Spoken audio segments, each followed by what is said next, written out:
If you make electronic music, you've probably spent hours trying to make sounds feel alive. But it's not about adding more plugins or gear. It's about movement, contrast, and small imperfections that change how a loop breathes. These are 3 simple tricks I use all the time.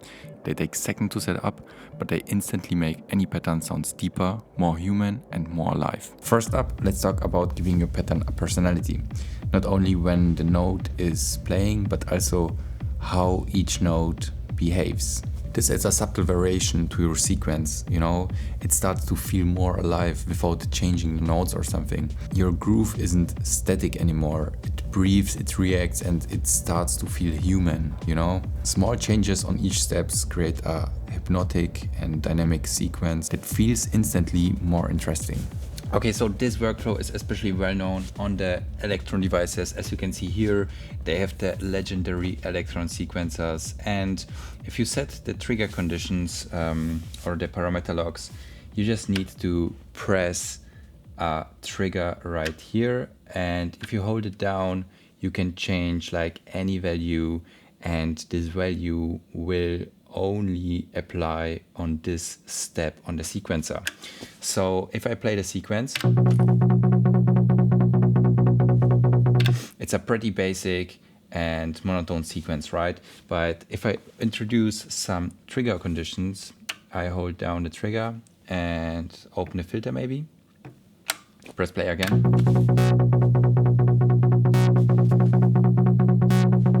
Then it will open the filter only on this step. And then I can go even deeper and change some parameters on the sequence right here.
Now we have a more complex and more interesting synth line than before, just by introducing some trigger parameter locks, however it's called. But you get the point. Just press a trigger, change the value, and it will only apply for this trigger. And then you can make some very nice and complex rhythm on the sequence. So here on the Machine Plus, it's basically the same like on the Electron devices. Just hold the trigger and you can adjust your parameter right here. Then this point appears and it means that there is a parameter lock set. So if I press play,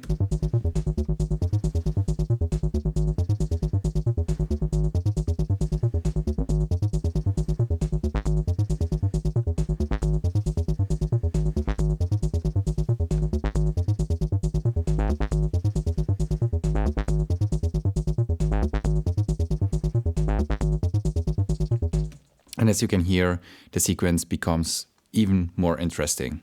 Okay, so here in Ableton Live, I have prepared the Repro 1 synth and the MIDI clip. Let's give it a listen.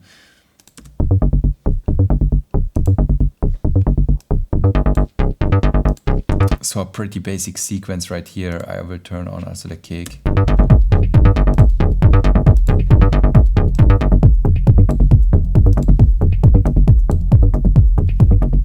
So it sounds like this, pretty static, pretty basic. And now we want to add some movement to this. So the first thing I will do is to map my cutoff and let's say maybe the decay right here. Close it again, click configure again, and then I have my two parameters right here. Now I will go to the cutoff and go to the modulation settings right here. Then the window will show up here and I can modulate the things inside the window. The thing is, the MIDI clip is very important. So there are often cases you will use a sequencer or something. So if you have a sequencer, you need to bounce the MIDI clip. If you don't have a MIDI clip, there is no modulation setting right here. So you need that MIDI clip, select the MIDI clip, then you can go back here and make the modulation settings here. Now I can just press B and take the pencil. So I have like the option for each step, like on the machines. So let's say maybe like this.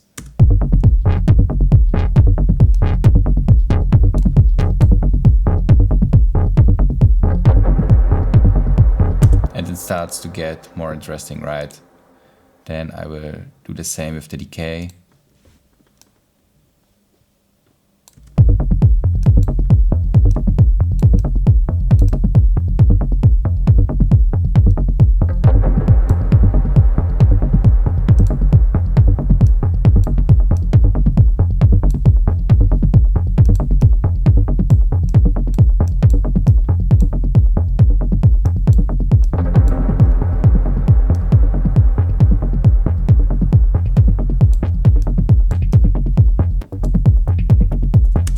Also even if you turn up, let's say the cutoff, the modulation will stay the same.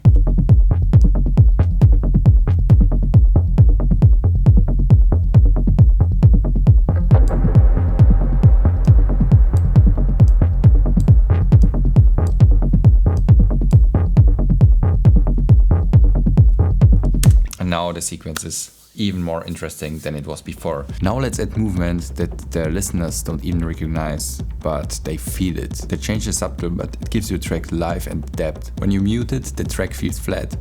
But if you keep it in, your track start to breathe, you know, like there is some movement, especially in the pads, in the drones, bass lines, whatever you want, but I like it like in the mid section.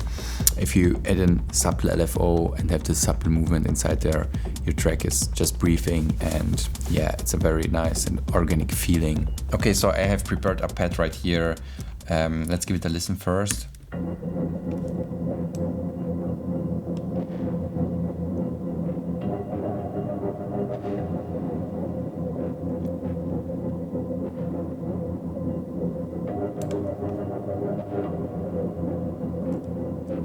And now we can add this auto filter, like I said before. So I create an auto filter right here and make some interesting one with a resonance.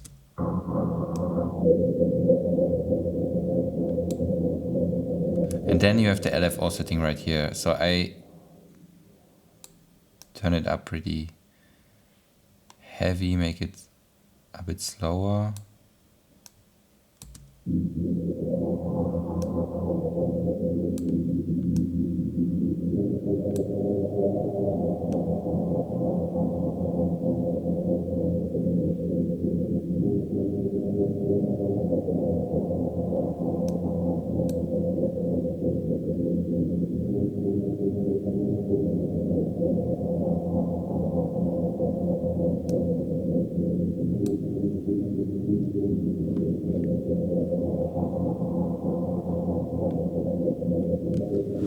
Now you can feel really the movement in the mids.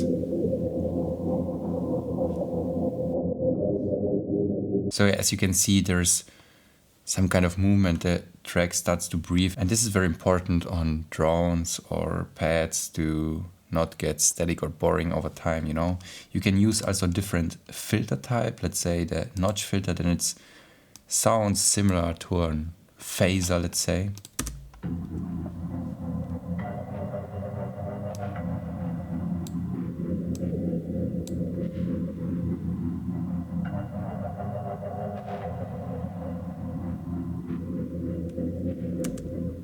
fine. Now you can hear this notch filter moving around in the midst. Pretty interesting. You have to decide on your own taste or track, but to add a slight LFO and a filter adds a very nice sounding breathe and movement. And yeah, this filter movement is kind of important, I would say, because it adds a nice flavor, a nice breathe and movement to your track in the background. Like I said, use it on pads or drones, it doesn't matter. But to have this little movement in the background really makes your track feels alive. Okay, now let's move on to the third part, and this is layering, but not in the usual way. I mean, like the most people layer their synths on the top, but I like to do it in both ways, you know, also on the bottom. And adding low frequency layers can make a huge impact on your track, but I will show you in practice. Okay, so let's get back to the Repro synth. By the way, if you like the Repro synth, I will put a link down below in the video description so you can check it out for your own. Now we will layer the synth. So this is our sequence. It sounds pretty, I would say, thin. It doesn't sound very nice, fat and big, you know.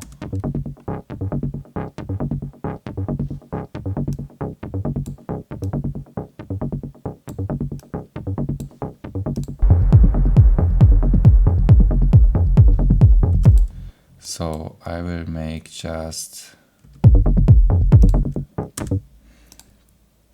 as basic as possibly can. Now I will duplicate the tracks multiple times. Then I will bounce it in place. Okay, so we got our bounce track right here. Let's start to process it. I will cut the bass first because this will be a top layer synth. Then we can try to pitch it around.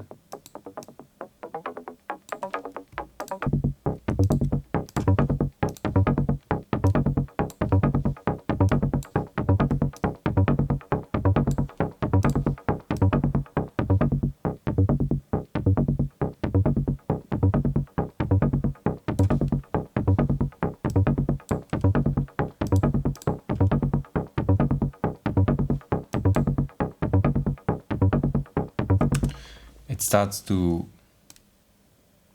sound better with this layer.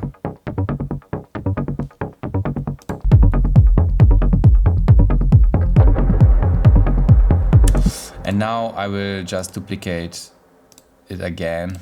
Then I just need a sine wave. I keep the MIDI clip because I will layer it with another synth. I will go with a basic synth right here. I will take the operator, basic sine wave.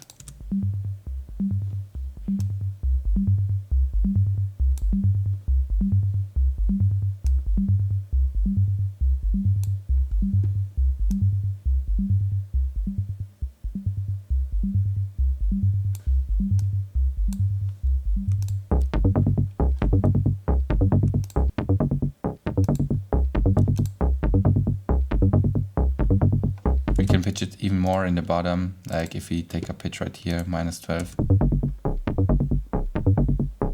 It starts to get a very heavy low end, but in this case I don't want to go that deep, so I will keep it like this.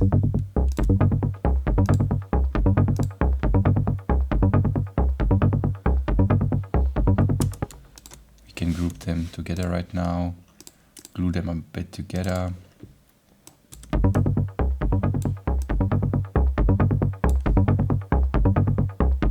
Yeah.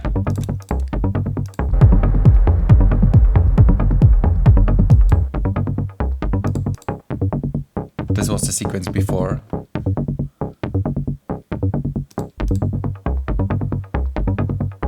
And now it sounds like this.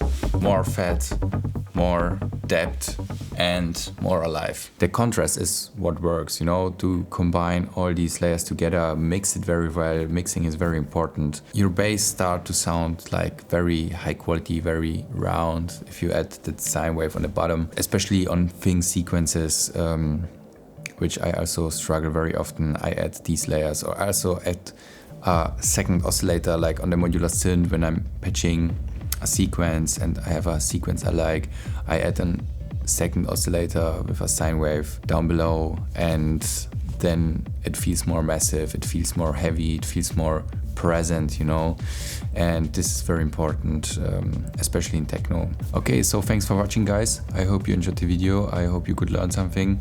These 3 tips are my very go-to tips you should apply on your own sequences. Try them out, experiment a bit, and improve your workflow and your sound.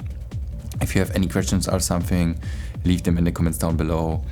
And if you don't want to miss any valuable tips in the future, don't forget to subscribe to the YouTube channel, and see you in the next video.